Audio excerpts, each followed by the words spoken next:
Hello, I'm Mr. Ed. A horse is a horse, of course, and no one can talk to a horse, of course, that is, of course. Welcome to Rabcast on this first sunny summer day in Seattle.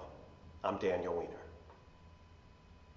These days, we're probably jaded at the prospect of a talking horse. But Mr. Ed ruled the airwaves of dubious taste back in the day, well before Pixar, DreamWorks, and a renewed Disney made jabbering animals more common than a struggling screenwriter in a Silver Lake Starbucks. In this week's Torah portion, Parshat Balak, miracle meets mammal in an incisive commentary on the nature of prophecy and the very human disconnect between intention and action. Shaken Moabite monarch Balak fears an Israelite army backed by the ultimate immovable. So he reaches out to hired gun sorcerer Balaam to curse the tribe and stop Jewish mojo in its tracks. On the road to slowing the Semitic horde, Balaam's ride, a burro seeming to possess more divine insight than the seer who rode him, comes to a screeching halt.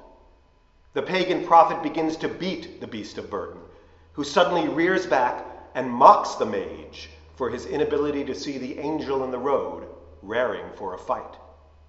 This classic biblical episode was the SNL of its day, a sacred satire on the superiority of the agents of the one true God over prophets of a lesser God.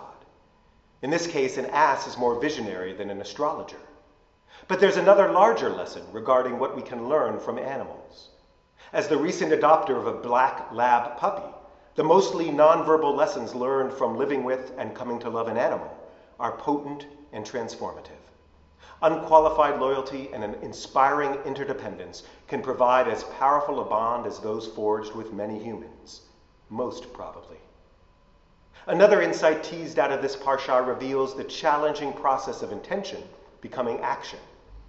When Balaam reaches the camp of the chosen people, his intended curse comes out as affirming blessing.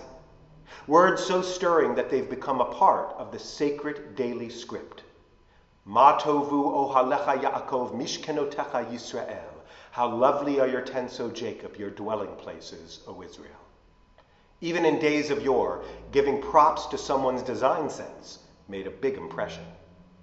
But more importantly, it takes nothing less than divine inspiration to help transform bad intention into good deed. We're in tightest touch with the God within us when we listen to the best that's in us, especially when we shift our agenda from the pursuit of self-interest to the embrace of the bigger, broader need.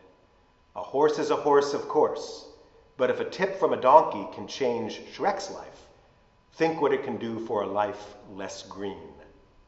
Shabbat Shalom.